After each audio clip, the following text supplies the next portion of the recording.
अस्सलाम वालेकुम। स्टेज पे बैठे पॉपुलर फ्रंट के लीडरान, गेस्ट और मेरे सामने बैठे मेरे भाई और बहनों, आप सबका मैं सबसे पहले पॉपुलर फ्रंट ऑफ इंडिया की नेशनल कमेटी की तरफ से शुक्रिया अदा करना चाहता हूं। इसलिए नहीं क्योंकि आप लोग हमारे प्रोग्राम में आए, सिर्फ इसलिए नहीं क्योंकि आप लोग पॉपुलर फ्रंट के परेड को देखने के लिए आए, क्योंकि आज इंडिया में पॉपुलर फ्रंट ऑफ इंडिया के प्रोग्राम के साथ जुड़ना ही सबसे बड़ी एक हिम्मत की बात है। पॉपुलर फ्रंट ऑफ इंडिया के साथ वही लोग जुड़ते हैं जिनके पास हिम्मत होता है। बुज़दिलों की जमात को लेकर पॉपुलर फ्रंट ऑफ इंडिया ये लड़ाई नहीं लड़ सकता। तो आज जो भी लोग यहां पर आए, ऐसा मत समझिए कि आप लोग सिर्फ एक छोटे से एक शहर के अंदर एक प्रोग्राम के लिए आए, नहीं, बल्कि दिल्ली में बैठे ये जो दो ड्रामेबाज हैं, वो दो ड्रामेबाजों को आप एक मैसेज दे रहे हैं। वो दो ड्रामेबाजों को ये मैसेज दे रहे हैं कि जो चाहे कोशिश कर लो, जो चाहे आजमाना है आजमा लो, हम लोग डरने वाले नहीं हैं।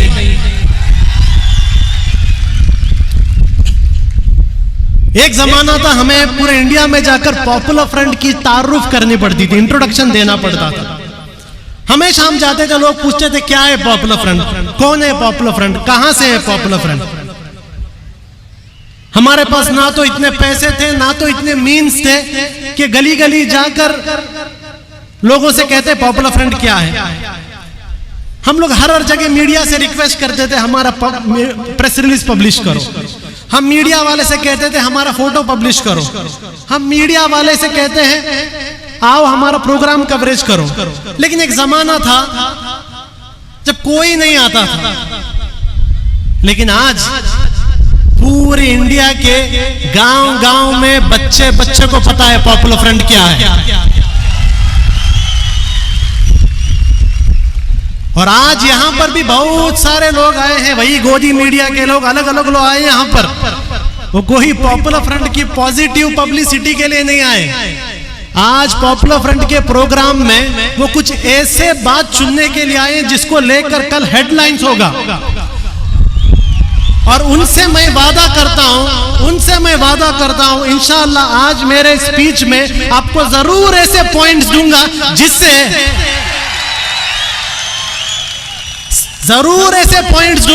जिससे ना सिर्फ गोदी मीडिया बल्कि वो दिल्ली में बैठे हुए दो ड्रामेबाज और वो दो ड्रामेबाज का मास्टर जो नागपुर में बैठे हैं, उनके कुर्सियां भी हिल जाने हैं। आज इंडिया में हम जो रह रहे हैं, एक हिंदुत्व मेजॉरिटेरियन गवर्नमेंट की हुकूमत है। एक ऐसी हुकूमत इंडिया के अंदर हुकूमत कर रही है जो हुकूमत कोई हक को नहीं मानती, किसी के हक को नहीं मानती। आप चाहे मुस्लिम हो, क्रिश्चियन हो, हिंदू हो, दलित हो, आदिवासी हो, कोई भी हो, अगर आप इस गवर्नमेंट की मुखालिफत करते हैं, अगर आप इस गवर्नमेंट को अपोज करते हैं, तो ये गवर्नमेंट अपनी सारी मैकेनिज्म को इस्तेमाल करेगी आपको बर्बाद करने के लिए। ऐसी एक गवर्नमेंट को आज हम इंडिया में देख रहे हैं। अमेरिका के अंदर जो ट्रंप की हुकूमत थी, या यूरोप के अंदर जो अलग अलग राइट विंग गवर्नमेंट है, ये सारे लोग इस हिंदुत्व मेजॉरिटेरियन गवर्नमेंट के सामने कुछ नहीं। ऐसी एक गवर्नमेंट जो आज इंडिया के हर एक शख्स को टारगेट कर रही है। जब दलित महाराष्ट्र के अंदर भीमा कोरेगांव के नाम पर उन्होंने प्रोटेस्ट किया, पूरे के पूरे दलित, ट्राइबल और लेफ्टिस्ट लीडर्स को जेलों में डाला गया, ये बताने के लिए कि आप दलित, आप ट्राइबल, आप आरएसएस के सामने बात नहीं करना है। जब सीए प्रोटेस्ट हुआ, जब पूरे इंडिया के स्टूडेंट सीए के रास्ते में उतर गए, सीए का प्रोटेस्ट किया, हम देखते हैं दिल्ली राइट्स को लेकर पूरे के पूरे सीए एक्टिविस्ट को टारगेट किया, ये बताने के लिए कि आप हमारे सामने नहीं आना है। और आज जब फार्मर्स प्रोटेस्ट कर रहे हैं, 26 फरवरी को ट्रैक्टर रैली के जैसा एक ड्रामा कर फार्मर्स को भी टारगेट किया जा रहा है, फार्मर के लीडर्स को भी अरेस्ट किया जा रहा है। मैसेज एकदम क्लियर है, मैसेज एकदम क्लियर है, अगर इंडिया में जीना है तो इस गवर्नमेंट का गुलाम बन के रहना होगा। मैसेज एकदम क्लियर है। ये गवर्नमेंट अभी कोई भी सबका साथ सबका विकास वो पूरा चला गया है, वो सब चला गया। अब एक सिंगल एजेंडा ये गवर्नमेंट आप लोगों को दे रही है, और जो जो लोग आज मेरी ये बात सुन रहे हैं उन सबको ये गवर्नमेंट, इंडिया की गवर्नमेंट एक सिंगल एजेंडा दे रही है। वो सिंगल एजेंडा ये है, क्या आप आरएसएस से डरते हो या नहीं? अगर आप आरएसएस की चापलूसी करोगे तो आपको गवर्नर का सीट मिलेगा, आपको रंजन गोगोई के जैसा पार्लियामेंट में सीट मिलेगा, आपको अलग अलग जो बड़े बड़े पॉलिटिशियंस कांग्रेस से लेके जाकर बीजेपी में भाग रहे हैं, मुसलमानों का वोट लेकर बीजेपी में जा रहे हैं, उनको मिनिस्टर सीट मिलेगा। लेकिन अगर आप बीजेपी का साथ नहीं दोगे, अगर आप बीजेपी के खिलाफ बात करोगे तो आपको यूएपीए मिलेगा, आपको ईडी मिलेगा, आपको एनआईए मिलेगा। मैं भी आपसे पूछता हूं, यहां बैठे हुए लोगों से पूछता हूं, जब ये आरएसएस के लोग आपको ये वार्निंग दे रहे हैं, जब ये बीजेपी गवर्नमेंट आपको वार्निंग दे रही है कि क्या आप सरेंडर करेंगे, तो आपका जवाब क्या है? सरेंडर करेंगे? सरेंडर करेंगे? देखिए, एक बात वो भूल चुकी है, इंडिया में आज भी मुस्लिम कम्युनिटी जिंदा है, आज भी मुस्लिम कम्युनिटी जिंदा है। ये मुस्लिम कम्युनिटी के बारे में बहुत सारा नेगेटिव न्यूज भी आता है, बैकवर्ड है, सचर कमेटी में ऐसा लिखा है, एजुकेशन नहीं है, सब है। लेकिन ये मुस्लिम कम्युनिटी की एक कैपेसिटी भी है, याद रखिए। ये मुस्लिम कम्युनिटी की एक कैपेसिटी भी है, जो अल्लामा इकबाल ने कहा है, तौहीद की अमानत सीनों में है हमारे, आसान नहीं मिटाना नामो निशा हमारा। ये इंडिया की मुस्लिम कम्युनिटी को आज लीड लेना होगा, ये आरएसएस को जवाब देने के लिए। जब ये आरएसएस इंडियन फैब्रिक को तबाह करने की कोशिश कर रहा है, इंडियन मुस्लिम्स को लीड लेना पड़ेगा। और आज पॉपुलर फ्रंट ऑफ इंडिया वो लीड ले रहा है, इसलिए हम लोग देख रहे हैं हर दिन पॉपुलर फ्रंट को टारगेट किया जा रहा है। दिल्ली के अंदर सीए प्रोटेस्ट हुए, टारगेट पॉपुलर फ्रंट को बनाया गया। दिल्ली में दंगे कर कर मुसलमानों की जान ली गई, लेकिन केस पॉपुलर फ्रंट पर डाला गया, ईडी पॉपुलर फ्रंट के पीछे आई। अभी हम देखते हैं हाल ही में कल यूपी के अंदर पॉपुलर फ्रंट ऑफ इंडिया के 2 मेंबर्स को, पॉपुलर फ्रंट ऑफ इंडिया के 2 मेंबर्स, आपके जैसे ये 2 कैडेट्स, ये 2 कैडर्स को कल यूपी पुलिस ने अरेस्ट किया। 11 तारीख को अरेस्ट किया, 16 तारीख तक उन्हें मीडिया के सामने प्रेजेंट नहीं किया।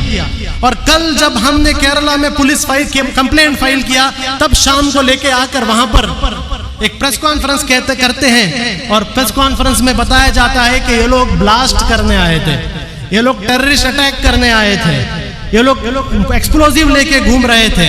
यानी 11 तारीख को अरेस्ट करने के बाद 16 तारीख आपको पता चला कि ये लोग टेरर अटैक करने आए थे। इसका मतलब क्या है? याद रखिए, पॉपुलर फ्रंट ऑफ इंडिया को हर दिन टारगेट किया जाएगा।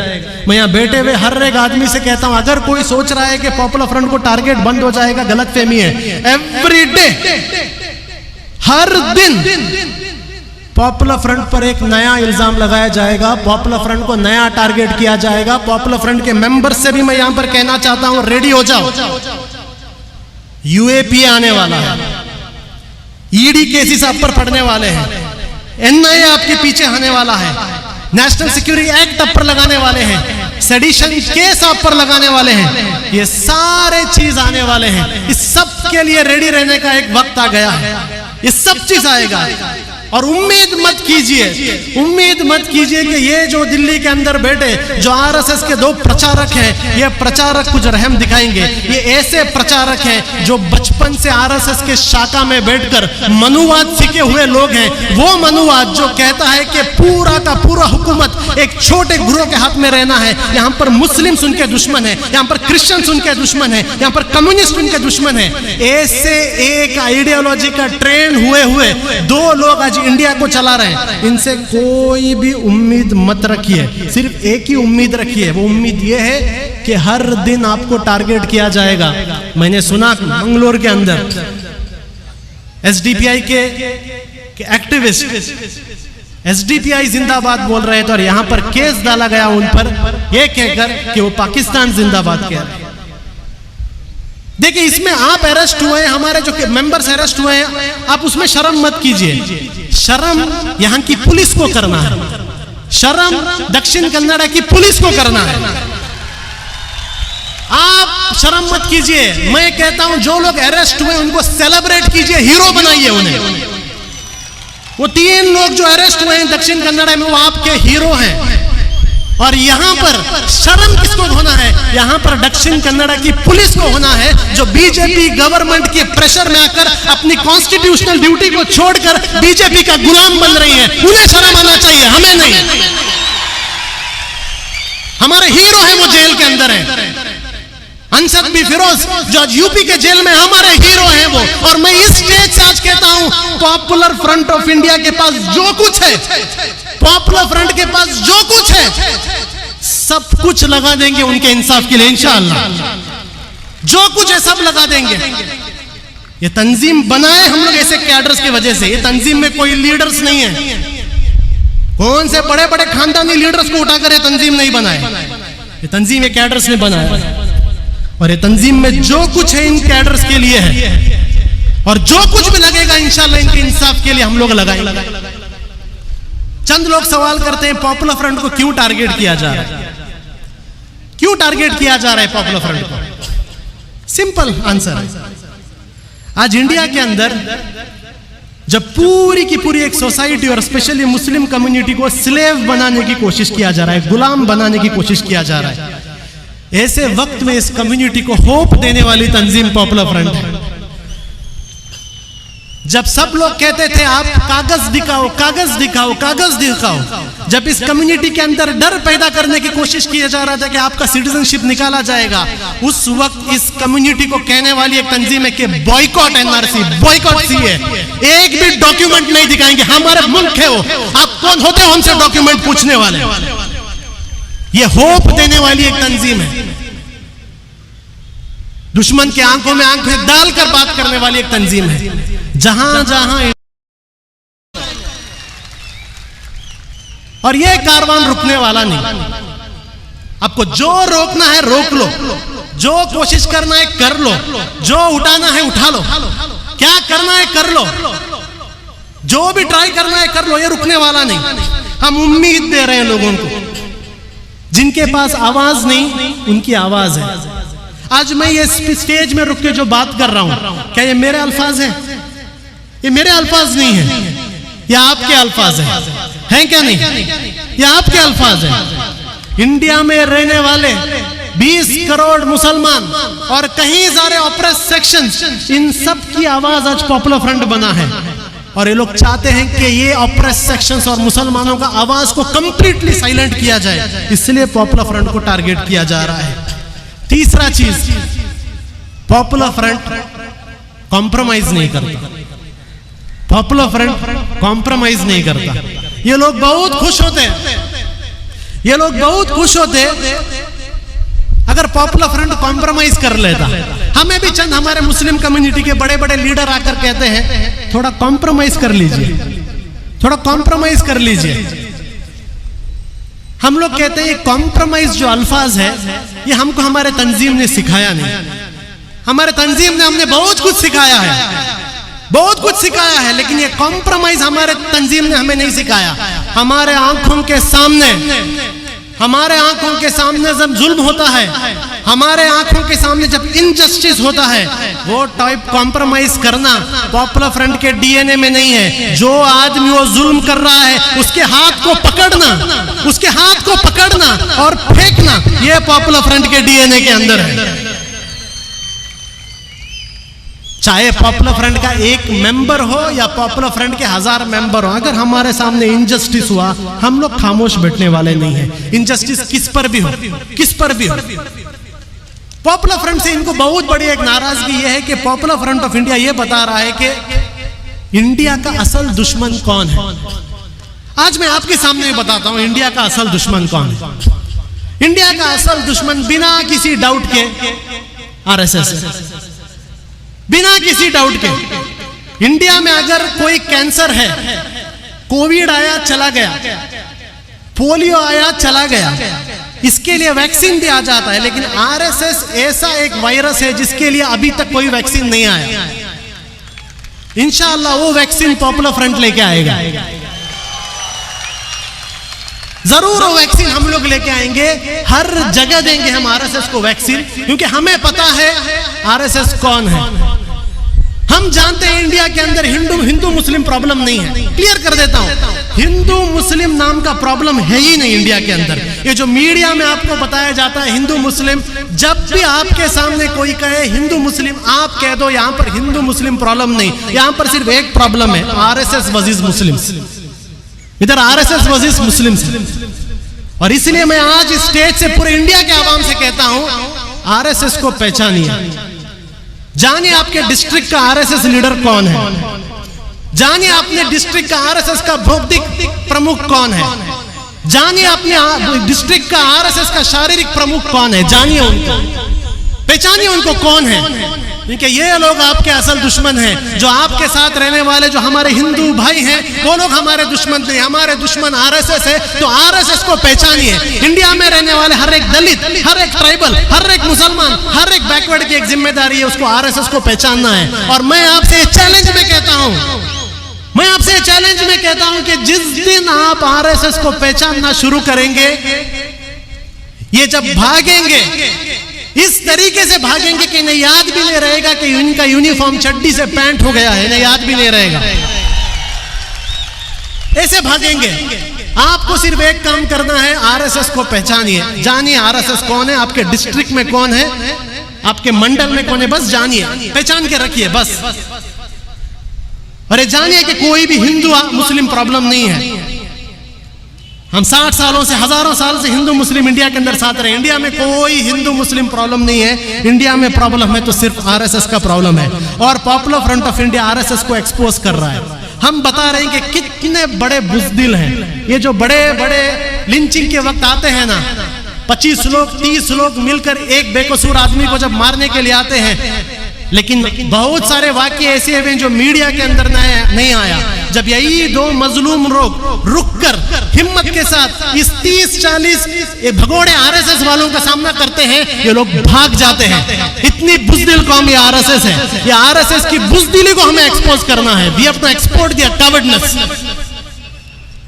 दूसरा चीज, हम लोगों से कहते हैं कि आरएसएस को कन्फ्रंट करने का एक ही रास्ता है। वो रास्ता क्या है? वो रास्ता है आरएसएस की मुखालिफत करो, अपोज करो, कन्फ्रंट करो। आरएसएस को पॉलिश मार के कोई काम होने वाला नहीं। चंद हमारे मुस्लिम लीडर्स भी, थोड़े सेक्युलर लीडर्स भी आकर कहते हैं थोड़ा पॉलिश मारेंगे, थोड़ा अपीजमेंट करेंगे, थोड़ा आरएसएस के साथ अच्छा ताल्लुकात करेंगे, सब ठीक हो जाएगा। ये बेवकूफों को इतना भी नहीं मालूम, यही बेवकूफ कह रहे थे बाबरी मस्जिद दे दो, बाबरी मस्जिद दे दो, सब ठीक हो जाएगा। ये वही बेवकूफ थे जो अपने आप को मुस्लिम इंटेलेक्चुअल्स कह रहे थे। ये वही बेवकूफ थे जो कह रहे थे बाबरी मस्जिद दे दो, सब ठीक हो जाएगा। अब तो बाबरी मस्जिद का जमीन चला गया है। क्या इंडिया में शांति आ गई? क्या इंडिया के अंदर सुकून आ गया?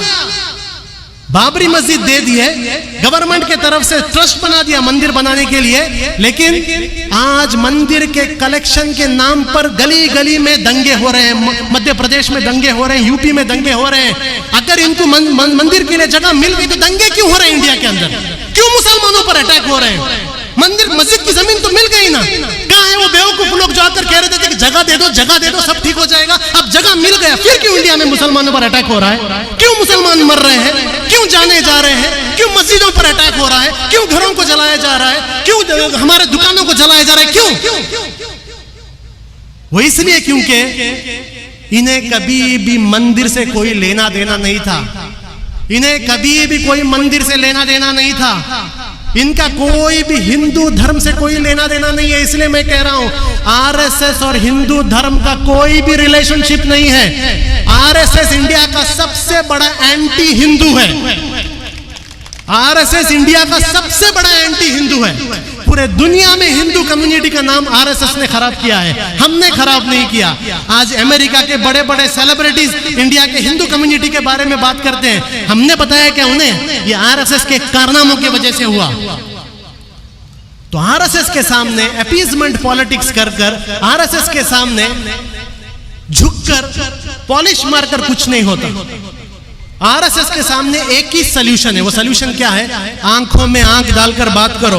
और आज मैं इस स्टेज से आप सब लोगों को कह रहा हूं, ये जो राम मंदिर के कलेक्शन के लिए आ रहे हैं आपके घरों में, आपके सामने एक ही बात बताता हूं, जिस तरीके से एनआरसी को बॉयकॉट किया था, अगर ये लोग आपके घर में और दुकान में राम मंदिर के लिए पैसे मांगने के लिए आए, एक पैसा भी मत दीजिए इन्हें, एक पैसा भी मत दीजिए। मैं सारे मुस्लिम बिजनेसमैन से कहता हूं, मैं सारे मुस्लिम दुकान के ओनर से कहता हूं, अगर इतनी बड़ी गैरत है, अगर एक तिलके के बराबर हिम्मत है, अगर घर में जाकर अपने बीवी बच्चों को अपना चेहरा दिखाने की हिम्मत है, तब ये जब आरएसएस के लोग आपके दुकानों में आते हैं पैसा पूछने के लिए, एक रुपया भी मत दीजिए इन्हें, एक पैसा भी मत दीजिए। वो इसलिए क्योंकि ये राम का मंदिर नहीं है, ये राम का मंदिर नहीं है, ये आरएसएस का मंदिर है। और मुसलमानों के पैसे से आरएसएस के मंदिर में एक ईंट भी नहीं जाएगा इंशाअल्लाह। ये आज़म हमें करना है, एक रुपया भी हमें नहीं देना है। पॉपुलर फ्रंट से लोग चाहते हैं कि हम बेंड हो, हमारे पीछे ईडी को बेच दिए। वो ईडी जिस ईडी ने पी चिदंबरम को 14 दिन ऑफिस में सुलाया था, वो ईडी जिस ईडी ने डीके शिव कुमार को जेल में डाल दिया था, वो ईडी जिसके नाम से रॉबर्ट वाड्रा कांपता है, वो ईडी जिसके नाम से बड़े बड़े कांग्रेस के पॉलिटिशियन डर के बीजेपी में जम मारते हैं, उस ईडी को हमारे पीछे छोड़ा गया था।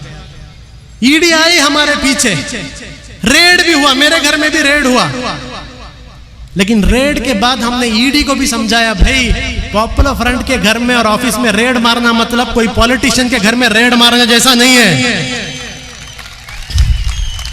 पूरे इंडिया में हमने ईडी का कैरेक्टर असैसिनेशन किया, हमने बता दिया ईडी क्या है। ईडी इज नथिंग बट अ सुपारी किलर ऑफ आरएसएस। आरएसएस के सुपारी में काम करने वाला एक एजेंसी है।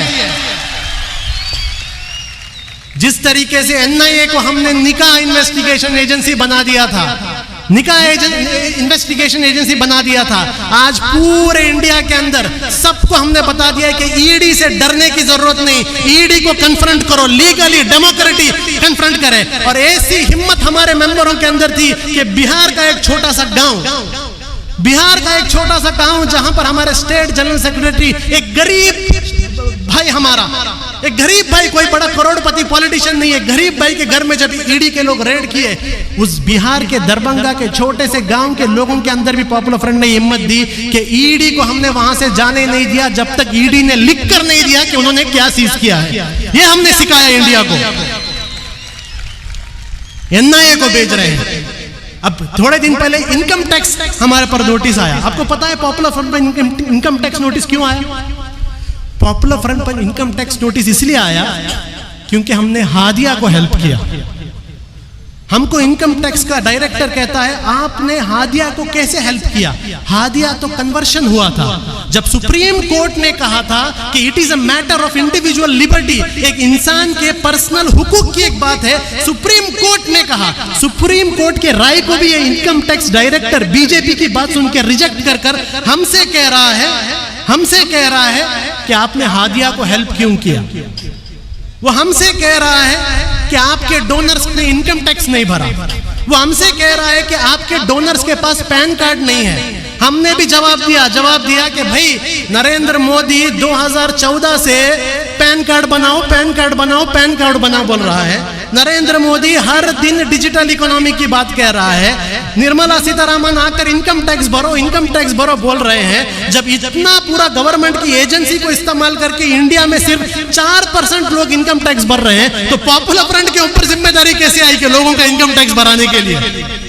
जब गवर्नमेंट ही नाकाम है लोगों को इनकम टैक्स फाइल कराने के लिए, वो इल्जाम हम पर लगाया जा रहा है। हमने भी कहा हम जवाब देंगे, हम कोर्ट में आपसे लड़ेंगे।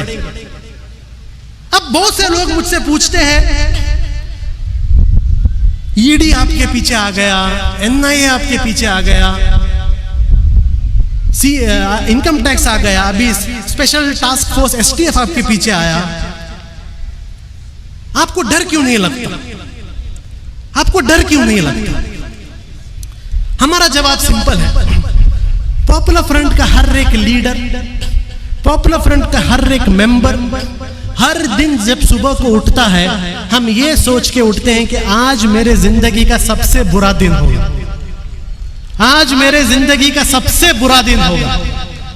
जब हम ये सोच के उठते हैं, आप कौन सा बड़ा प्रॉब्लम लाए तो ये प्रॉब्लम हमें बड़ा नहीं दिखता।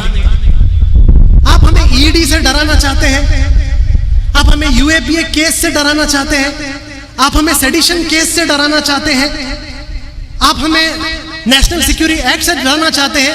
मैं बीजेपी गवर्नमेंट को एक एडवाइस देता हूं, मैं बीजेपी गवर्नमेंट को एक एडवाइस देता हूं, हम लोग ये ऑर्गेनाइजेशन ज्वाइन ही किए ये जानकर कि हम पर UAPA पड़ने वाला है। हम लोग ये ऑर्गेनाइजेशन में आए ये जानकर कि हम पर सेडिशन होने वाला है। हम लोग इस ऑर्गेनाइजेशन पे आए, हमें 100% मालूम था हमारे ऊपर ED NIA आए। तो भाई जो चीज हमें पहले से ही पता है उस चीज को लेकर आप हमें डरा नहीं सकते। कुछ नया ट्राई करो, कुछ नया ट्राई करो। आपने अपने चड्डीधारी लोगों से लाठी से ट्राई किया, उससे नहीं डरे। लाठी के बाद आपने पुलिस से ट्राई किया, उससे नहीं डरे। उसके बाद NIA को नहीं लाए, उससे नहीं डरे। ED आ गया, उससे नहीं डरे। मैं आपसे कहता हूं थोड़ा क्रिएटिव बनो, थोड़ा क्रिएटिव बनो। ये चीज जिन चीज से आप हमें डराना चाहते हो ना, हम इस चीज की तलब रखते हैं, हम चाहते हैं हमारे साथ ये हो। पॉपुलर फ्रंट के काम का कोई सर्टिफिकेट नहीं है, पॉपुलर फ्रंट का काम का एक ही सर्टिफिकेट है। जब तक RSS और BJP हमारी मुखालिफत करते रहेगा तब तक हमें सर्टिफिकेट है हम अच्छा काम कर रहे हैं। जिस दिन BJP RSS हमारी तारीफ करेगा उस दिन हमें लगा कि हम बुरा काम करेंगे। तो इन चीजों से हम नहीं डरते। अब मैं लोगों से एक बात कह के मेरी बात कहता हूं, आवाम से एक मैं बात कहता हूं। पॉपुलर फ्रंट कभी भी पीछे हटने वाला नहीं है, कभी भी पीछे हटने वाला नहीं। ये कितने भी हम पर जुल्म आए, अगर कोई एक्सपेक्ट करता है हम लोग पीछे हटे, हम लोग पीछे नहीं हटेंगे। वो इसलिए क्योंकि इस्लामिक हिस्ट्री में जब हम लोग छोटे छोटे मदरसे में होते हैं, हमें एक स्टोरी सिखाया जाता है। इंडिया के सारे और दुनिया के सारे मुसलमानों को एक स्टोरी सिखाया जाता है। हमारे मदरसों में, हमारे घर में एक छोटा स्टोरी सुनाया जाता है। वो स्टोरी ये है कि बिलाल हबशी नाम के एक बहुत बड़े सहाबा थे। उनको जब टॉर्चर हो रहा था और उनको टॉर्चर में ये कहा जा रहा था कि सरेंडर करो, सरेंडर करो, सरेंडर करो, बिलाल को इस तरीके से टॉर्चर किया था कि आज तक किसी ने वैसा टॉर्चर नहीं देखा। वैसा टॉर्चर करने के वक्त जब बिलाल को सरेंडर करने के लिए कहा गया, उमैया ने कहा, बिलाल अगर तू सरेंडर नहीं करेगा तो मैं तुझे ऐसा टॉर्चर दूंगा, ऐसा टॉर्चर दूंगा जो टॉर्चर आज तक अरबों ने सोचा नहीं था, आज तक अरबों ने देखा नहीं था और आज तक अरबों ने सुना नहीं था। तब बिलाल का जवाब था, उमैया तू जो टॉर्चर करना है कर, मैं भी तुझे ऐसा सबर और ऐसा इस्तकामत दिखाऊंगा जो इस्तकामत आज तक अरबों ने सुना नहीं होगा, देखा नहीं होगा और सोचा नहीं होगा। हम लोग ये बिलाल के वाकिया सुनकर बड़े हुए लोग हैं। आप हमें ED से डराओगे, आप हमें NIA से डराओगे, आप हमें UAPA से डराओगे, ये सब चलने वाला नहीं है। अगर आप चाहते हैं पॉपुलर फ्रंट की हिम्मत तोड़ने के लिए, अगर आप चाहते हैं पॉपुलर फ्रंट पर केसेस डाल के डराने के लिए, तो मैं आज पॉपुलर फ्रंट की तरफ से आपको कहता हूं कि हम भी पॉपुलर फ्रंट का हर एक मेंबर ऐसा आपको स्ट्रगल दिखाएंगे जो स्ट्रगल आज तक RSS ने कभी सुना नहीं होगा, कभी देखा नहीं होगा और कभी सोचा नहीं होगा।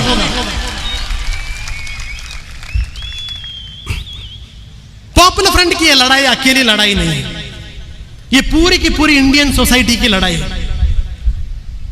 इसमें मैं आज इंडिया के सारे आवाम से कहता हूं कि देखिए, पॉपुलर फ्रंट को हर साल आप लोग रमजान में फंड देते हैं। हमसे NIA ED पूछता भी है पैसा कहां से आता है, 100 करोड़ कहां से आया, 100 करोड़ कहां है। भाई क्या 100 करोड़?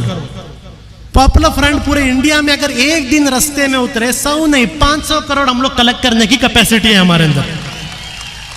100 करोड़ क्या है? आपके लिए वो बिरयानी लग्जरी होगा। हम तो हर दिन बिरयानी खाते हैं हमारे घरों के अंदर। ये वही लोग जो न्यूज चैनल के अंदर बैठ के कह रहे थे शाहीन बाग में बिरयानी कहाँ मिली, बिरयानी कहाँ मिली। तुम्हारे वास्ते बिरयानी साल में एक बार मिलता है शायद, हमारे लिए हर बार नहीं, हर जुमा बनती है घरों में। आप लोग हमसे बोलो कि 100 करोड़ कहां से आया, कौन सी बड़ी चीज है। 20 करोड़ इंडियन मुसलमान हैं, 20 करोड़, और कितने सारे क्रिश्चियंस, कितने सारे दलित, कितने सारे सिख, हर कोई देता है पॉपुलर फ्रंट को। एक दिन में 100 करोड़ हम लोग जमा सकते हैं। लेकिन मैं आज लोगों से कहता हूं कि आपका सपोर्ट सिर्फ फंडिंग तक काफी नहीं है।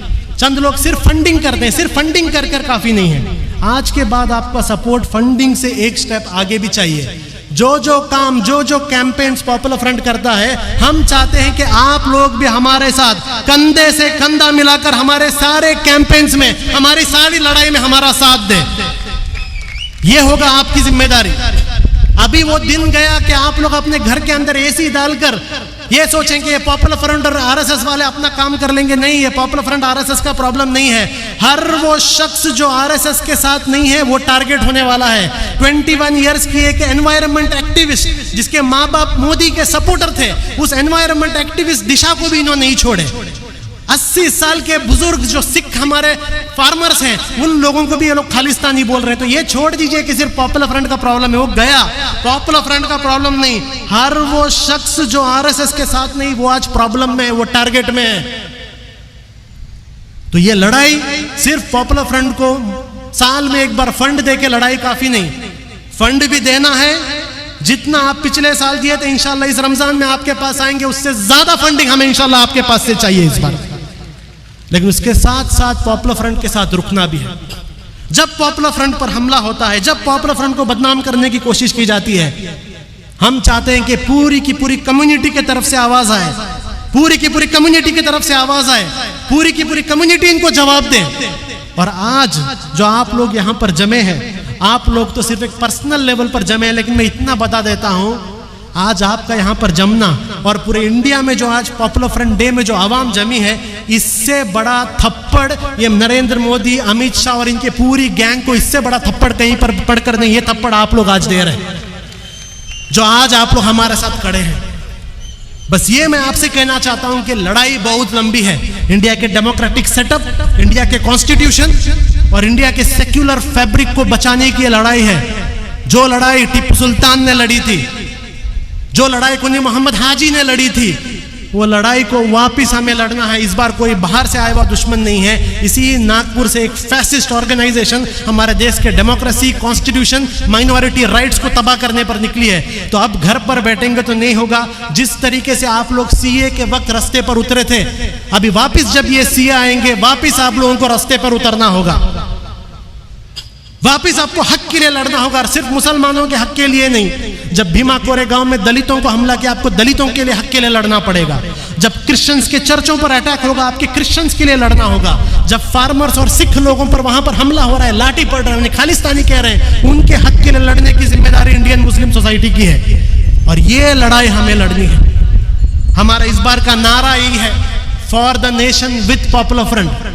तो पॉपुलर फ्रंट की तरफ से मैं इतना आप लोगों को बताता हूं, इंशाअल्लाह जब तक पॉपुलर फ्रंट ऑफ इंडिया का लास्ट मेंबर इंडिया में रहेगा, तब तक इंशाअल्लाह हम लोग ये लड़ाई को लड़ते रहेंगे इंशाअल्लाह। मैं आपसे भी ये गुजारिश करके अपनी बात को खत्म करता हूं कि जिस तरीके से आज तक आप लोगों ने हमें साथ दिया, ये साथ और भी दीजिए। एक लंबी लड़ाई है, इंशाअल्लाह इंशाअल्लाह साथ में एक दूसरे का हाथ पकड़कर, कंधे से कंधा रखकर इंशाअल्लाह इंडिया से ये फैसिज्म का जो एक डिजीज है, इस डिजीज को इंशाअल्लाह हम खत्म करके रहेंगे। वाखिर दाना अल्हम्दुलिल्लाहि रब्बिल आलमीन। अस्सलामु अलैकुम।